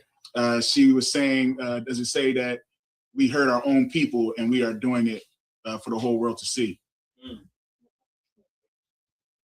Yeah, meaning like it was never in secret to the first. It's not hard to look to. It's evident to see. Mm-hmm. It's clear as day. It wasn't even like, you know what I'm saying, we tried to do that dirt in the dark. You know what I'm saying? Like that's exactly what it is. Okay. Any others? Wakana. There's quite a few actually. Let me pull up another one here, sir. Just a moment. Brother had asked, let me go all the way up here. Is there a scripture to defend a brother in the world, even if he is a Muslim, Egyptologist, etc.? Defend? Kind. Right. What does he mean? So I guess if it's a brother that's in the world and he's a Muslim, can we still, is there a way that we can defend his beliefs or defend that brother even though he has these beliefs? Did he ask to be defended? If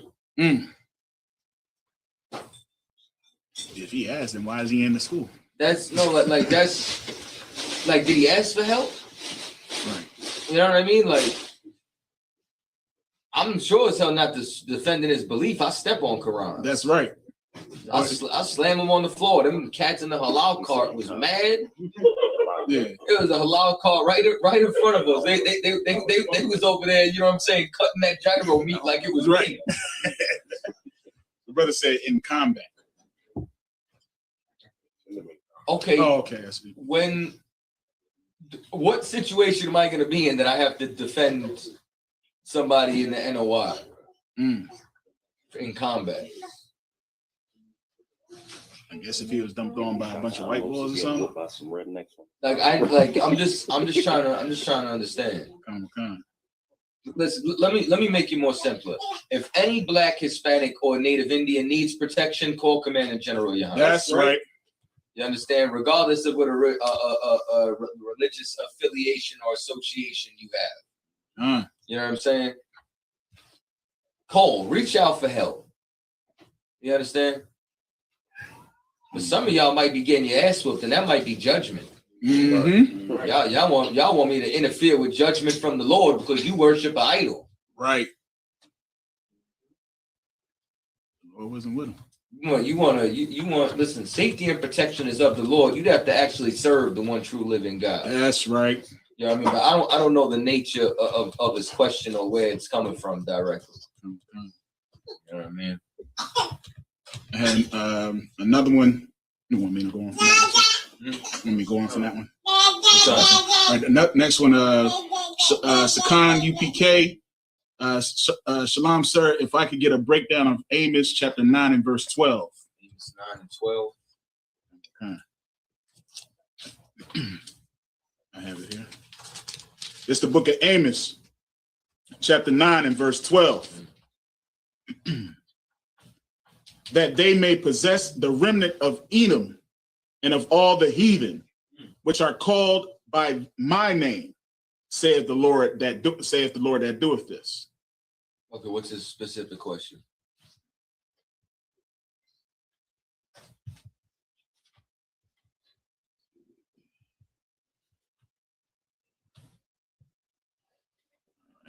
No, nothing in specifics here. Ask him, you know what I'm saying, specifically what he's asking. And then you can give me another one in the meantime. Okay. There was another one here. Leviticus, I believe it was. This is can I get a breakdown of Leviticus chapter 5 and verse 1? All right.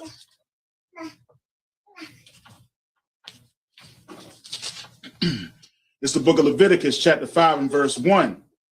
And if a soul sin and hear the voice of swearing and is a witness, whether he has seen or known of it, if he do not utter it, then he shall bear his iniquity. Okay, you can't hide sin. You understand? So if you see a brother, you understand, and he's doing something wrong, you're supposed to check him and correct him.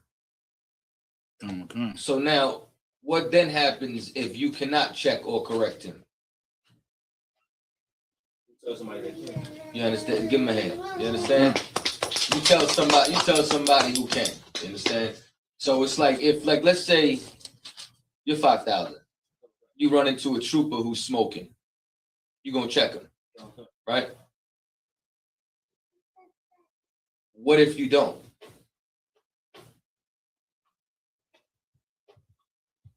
Then the sin is on me too. You understand? Because you allowing it. You allowing it to peripherate. You know what I'm saying? So you have to be in the position to be able to make sure that you can correct wickedness. And if not, then you have to bring him to somebody who can. You can't hide his sin. You know what I'm saying? Like you supposed to, and like this is not talking about turning somebody into the police either. You understand? Nowhere who's the last person you seen get turned over to the authorities by their own people in the scriptures? Christ. You want to talk about Judas? You are Judas. Like, what prophets took their people into the authority and decided to bring them onto another nation? You ever see that in the scriptures? Only time you did was when Judas turned on Yahushua. You know what I'm saying? This ain't talking about, you understand, if you have a warrant, I'm turning you in. Right. We snitch. Right. It's not what this is talking about. Right. You understand? This ain't talking about Esau's laws or nothing like that. This is talking about the laws, statutes, and commandments of the Most High.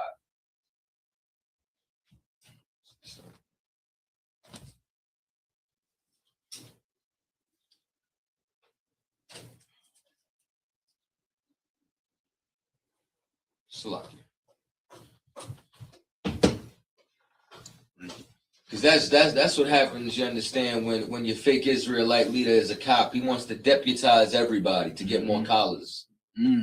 That's what that's about. All right. Come on, sir. So if you do not correct wickedness, or if you try to hide somebody else's sin, you're guilty as well. Another question? Well, the brother expounded a little bit. He What'd he said, sounds like on Amos 9 and 12, Edom and the heathen are called by God's name. Sounds like what? Yeah, that's what he said. It says, Salakia, sir, it sounds like Edom and the heathen are called by God's name. Do we read the same Bible? Come on, sir.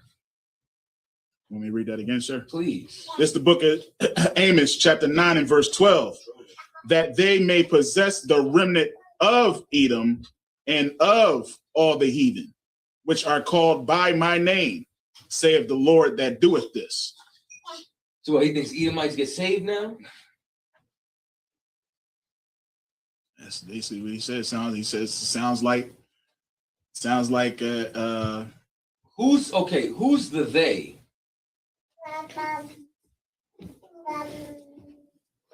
Matter of fact, ask him that. Come on. Who's they in the scriptures? In this scripture?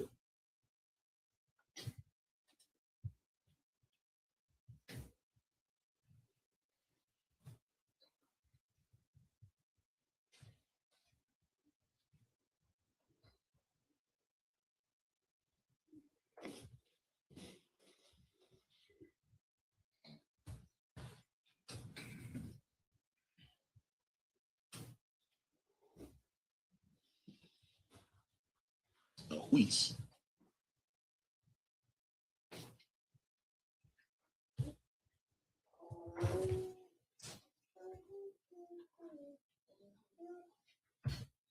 I want to see if he responds.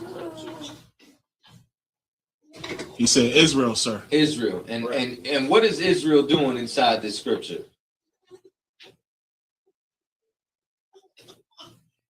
He should be watching us live here. I'm gonna work with him. Let's give him a second. Come on.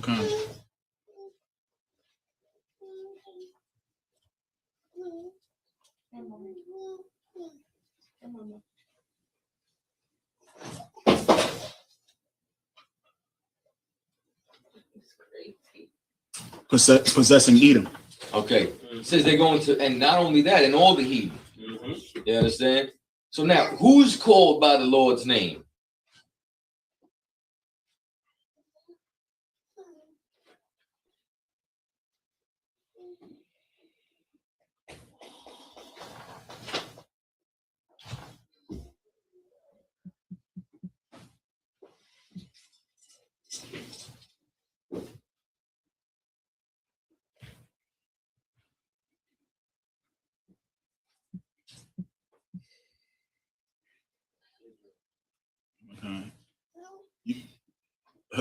He said, LOL Salakia, Israel.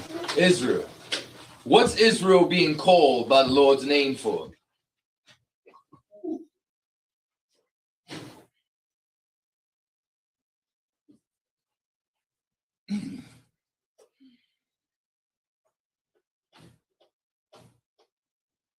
How about possession of Edom and the heathen? This is just saying that the Lord's commanding that Israel's doing this. Right. That's all that it's saying. Please stop loving the heathen. Right. Don't look at the scripture and say, like if you break it down like that, you'll see what the scripture's saying. This is by the Lord's command.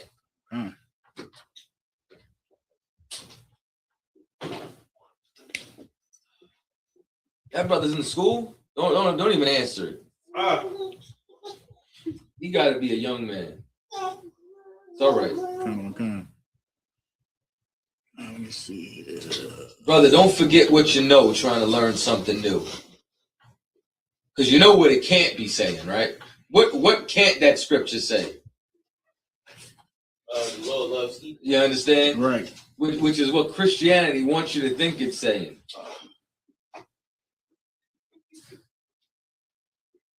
Ask him if he understands, and then let me know if there's another question. Come on, sir.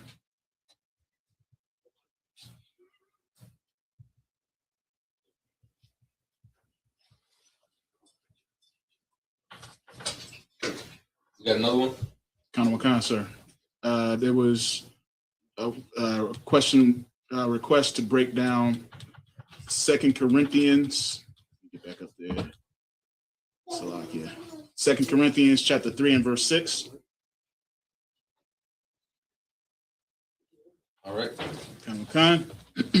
It's the book of 2 Corinthians chapter 3 and verse 6.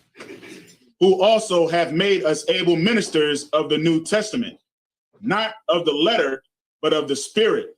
For the letter killeth, but the spirit giveth life. What is the letter of the law? Or the letter?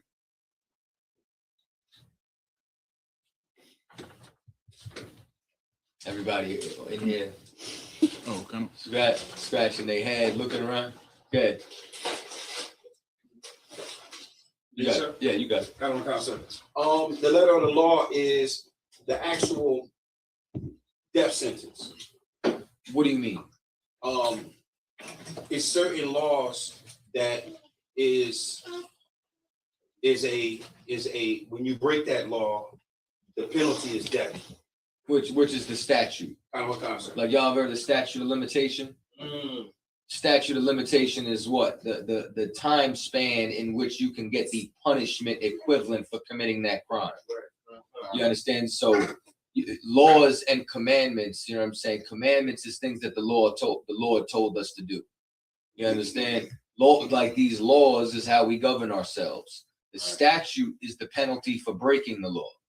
You know what I'm saying? So for example, if you stole, what was the statute for stealing?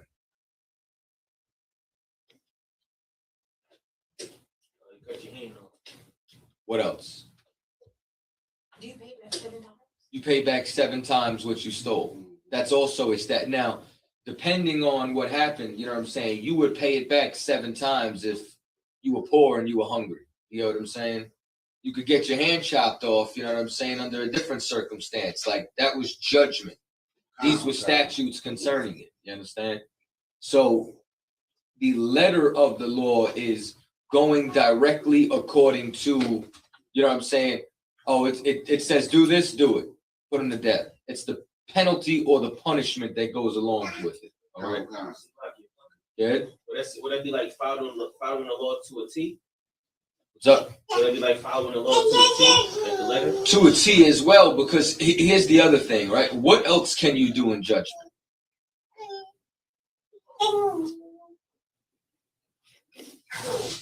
Okay, sir. You can do a sacrifice. Okay. Right now we're talking about killing, though, right? We're talking about killing. What else can you do besides kill? Have mercy. Give him a hand. Right. That's right. You can have mercy. You understand? It's like if you want to understand the spirit of the law, right? So when the scripture says an eye for an eye and a tooth for a tooth, then Yahweh shall say, but I tell you, you resist not evil, right? Why was Christ saying that you resist not evil?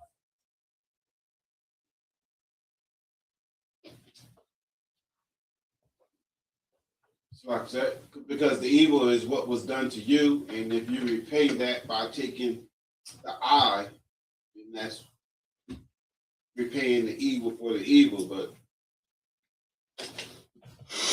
you on it, meaning the evil is a penalty, is a punishment, is something negative.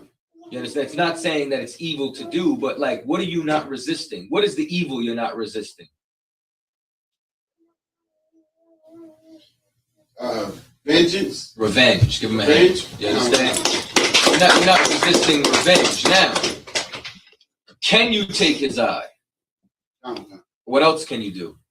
Forgive him. That's right. You understand? Give him a hand. That's the spirit of the Lord. Is there a time to take an eye? Is there also a time to not take the eye? That's the spirit of the Lord. That's right. You understand? The spirit of the law is not just kill him, kill him, kill him. Why don't you hear the matter? You understand? Like, is this a situation where the cat deserves death? Right. The letter just kills, but the spirit deals in righteous judgment. Right. What's the spirit behind the law? Why are we doing it? You know what I'm saying? Like there's a spirit behind every law. What's the spirit behind mixed fabrics? Y'all familiar with the law on mixed fabrics? What's the spirit behind that law? So you don't gyp somebody. How can you gyp somebody by selling mixed fabrics? It's like stepped on. Like you telling them it's cotton, but it's not. It's so funny because it's like you saying stepped on. That's no. This is why it's so funny because like that's how Kawak would have taught it. Mm-hmm. You know what I'm saying? Like Kawak will teach brotherhood like if you and your brother go half on a brick.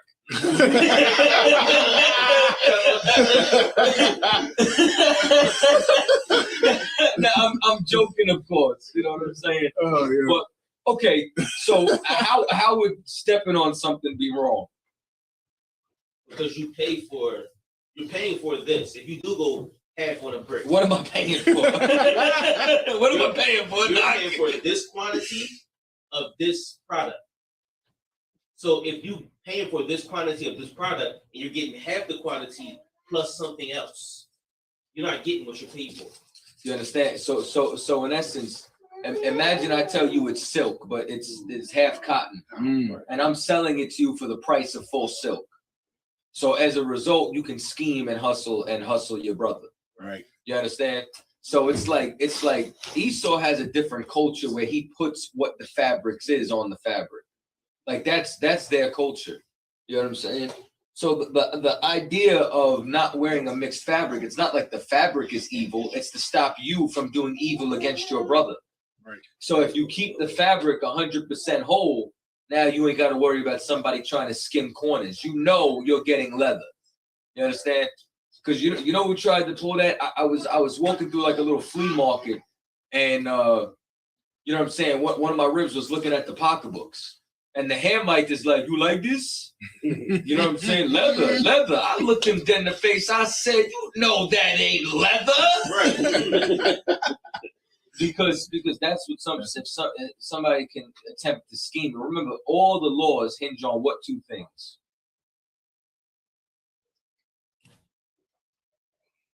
Love the Lord all your might and love your brother as yourself. You understand? So one has to do with the Lord, the other one has to do with brotherhood. Okay. So clearly you understand loving the Lord ain't got nothing to do with the fabrics. I mean, if you love the Lord, you're not going to cheat your brother. Right. You understand? So every single law that you find, there's an equivalent that has to do with either brotherhood or serving the Most High. So the spirit behind that law is not to be able to cheat your brother. You understand? Okay. So that's the difference between the letter and the spirit of the Lord. One is just kill, and the other one is understanding when to kill, when to give life. Any other questions in the room? We probably got time for one or two more. Okay. Yeah. Who killed Biggie? Good night. The Lord killeth and maketh alive. That's right. What's that? Yo, not good. Oh man. Not crazy. I'm gonna talk to you later. Oh, it's like this, guys. So in my mind, I like to rephrase, like recap things. Basically, the bottom line is the letter of the law is the statute, meaning the penalty for what happens for that. Right, putting somebody to death. That's why it says that the letter kills, because it was all about being put to death. If you want if you want a perfect even understanding or a perfect example of what's transpiring now, when it says that, like for example, the schoolmaster is not here, or the veil of the law is removed, the letter of the law is removed, the woman caught in adultery is the best. You understand? Because realistically, what was supposed to happen to her? She was supposed to be put to death, right? But what did Christ tell her? You understand? Go and sin no more, meaning he gave her a second chance. You understand? Whereas she could have been put to death. Who's the only person who could have thrown a stone? Christ. Why? Because he wasn't guilty. You understand? He was without sin.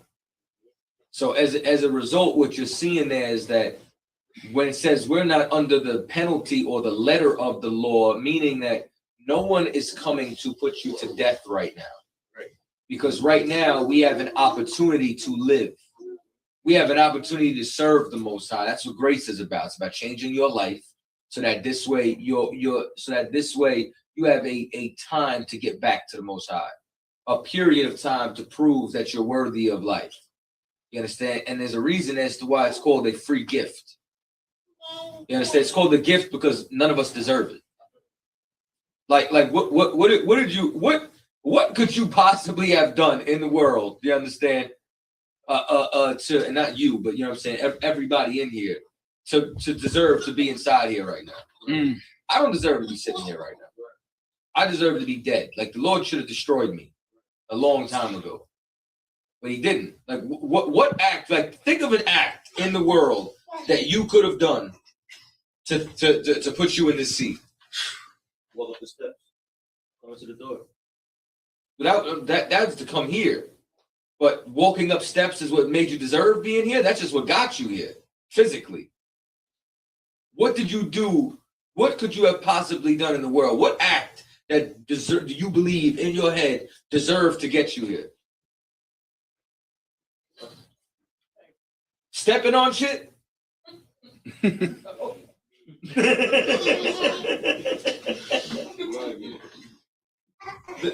me give y'all the answer. All our righteousness is as filthy rags. That's right. You understand? There's nothing that any of us did to get here. It was a free gift. Come on. You understand? Nobody deserves to be here. We deserve death. That's why, let me tell you one of the most gangster things ever. I'll show y'all something. Did you have a question or you wanted to answer that, sis? I don't even know.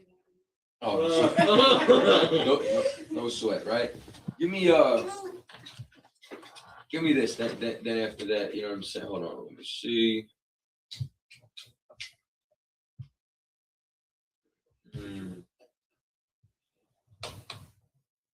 Give me 2 Corinthians 12:7. Okay, this is the book of 2 Corinthians, chapter 12 and verse 7. Okay. Unless I should be exalted above measure through the abundance of the revelations, there was given to me a thorn in the flesh. What was Paul's thorn in his side, in his flesh?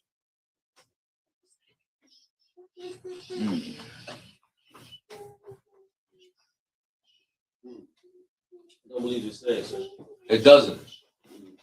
Why doesn't it? We all have thorns. Give him a hand. You know what would have happened if it would have said Paul's thorn? Everybody would have thought that was the biggest thing you had to look out for. Right. And if you weren't doing that, then guess what? You were okay. Because that's the thorn. Okay. But we all have a thorn. People listen. All Enoch had one verse, and they turned they made a religion around him, books about him. Right. Like you'd have a better argument with the Book of Jasher because at least it says Book of Jasher in the Bible. Right. They never say nothing about Enoch having a book. Right. Ever. You understand? Okay. So now you starting to see that he's got this thorn in his flesh, something that he has to battle. Yeah.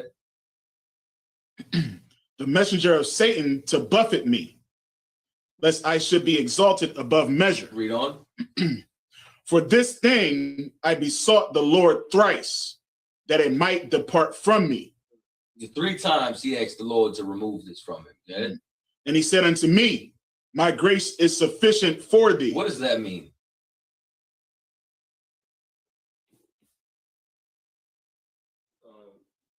Grace meaning that the probationary period or the time I gave you is sufficient enough. This is true, but what is he really saying?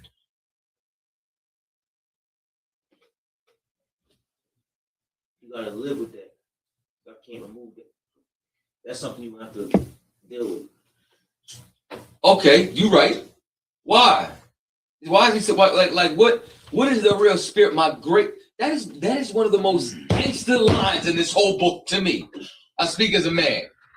like when it hit me, what my grace is sufficient enough, like that's like a checking. Yeah. You get what I'm saying? Like my grace, nigga, I gotta fight your battle for you too. Like my grace is sufficient enough. You know what that translation is? You're still breathing. You understand? Like I should have put you to death. You're not supposed to be here. My grace is sufficient enough. So I let you live.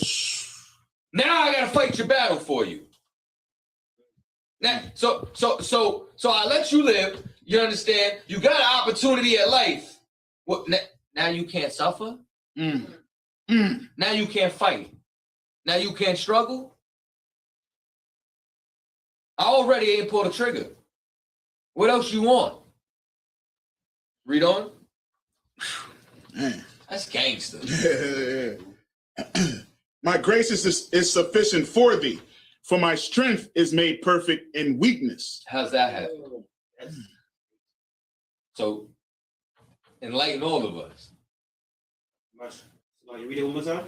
For my strength is made perfect in weakness. Getting through your weakness is what make you strong. You understand? Meaning that's that you fighting your weakness is going to make you stronger.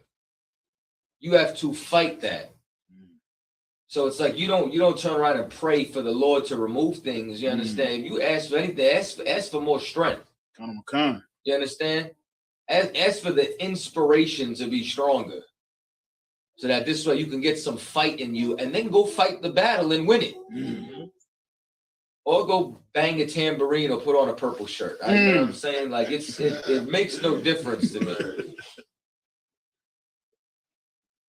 Let's finish it though, just because there's more in the scripture.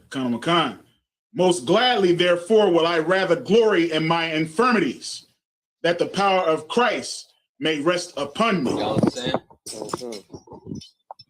Who's the guard? Okay, pass the class over to priest and officer.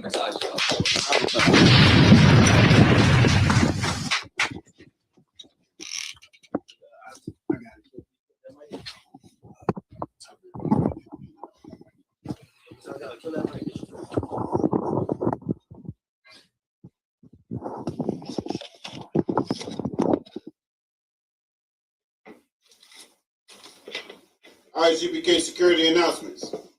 Rules for new brother and sisters. When new brother or sister comes into the school, they are off limits for 6 months. They are to be saluted only. They are here to learn and share themselves with the world. If they need transportation, the teacher will arrange it.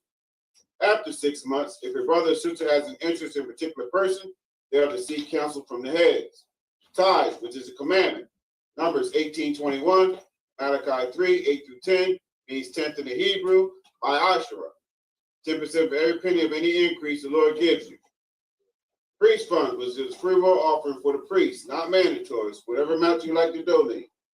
Upcoming holy convocations, we have the Feast of Purim, which is on February the 15th at sundown. Monday, February 14th, and Tuesday, February 15th. All right, you can read about it more in Esther 9:20 through 31. If anyone wants to be a trooper in the school, start wearing all black boots, shirt, pants, headband, and scarf. With that being said, men of Israel, Majah, we're going to give the teacher a courtesy salute. Men of Israel, Majah Shabbat, Majah, Barak, Yahweh Hashem Yahushua Barakatah. Oh, you know what? Normally it's lucky because I think you only salute the teacher when it's the general. You know what I'm saying? That's why I was saluting y'all back. You know what I'm saying? But Yahweh Hashem Yahushua Barakatah. Y'all Natas, Sar, between turns, sisters, Majah. We're going to give the sister a courtesy salute. Men of Israel, Majah Shabbat, Majah, Barak, Yahweh Shema, Hashem Yahushua. Yahweh Natas, that's dismissed.